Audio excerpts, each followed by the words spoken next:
I hope I'm not going to get into trouble for asking the question this way, but in the African culture, when you have been involved in a fight with another human being and that person dies through your hands, there would need to be a cleansing ceremony, so to speak.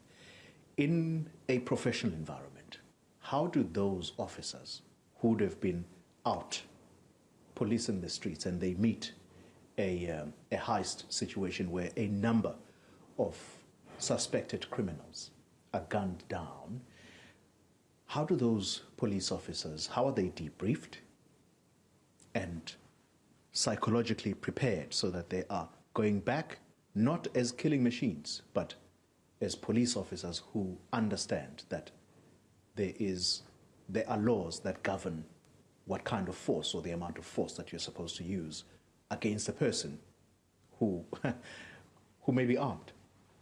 Yeah, well, it's a difficult one. We have professions in the police.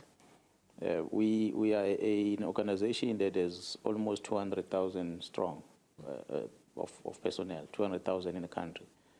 Not exactly, I think maybe 180 or somewhere thousand employees that we have. So it's different professions we have in the organization. And some of the expertise we have in the police are psychologists, trained psychologists. We have social workers, and then we have spiritual service within the organization. So they are all responsible for performing those spiritual work, those counseling, psychological debriefing and the likes.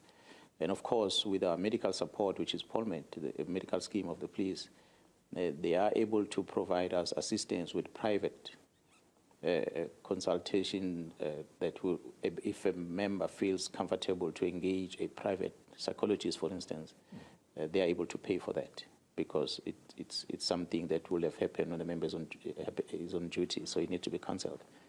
So some of us, I'm sitting here today, I've been exposed to many of those for many years. A lot of shooting incidents, my very first job, did not shoot anyone. I happened to arrive at a crime scene when there was a dead body in the water.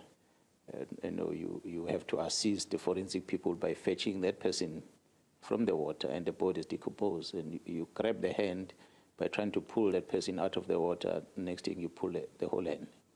And so it was a traumatic experience. I was hardly a few months at work. And so I had to be debriefed. So it's something that happens all the time. Then you come back again, you confront another situation, and you go back again for another session, and you continue. So that's a life of a police officer. It's a calling.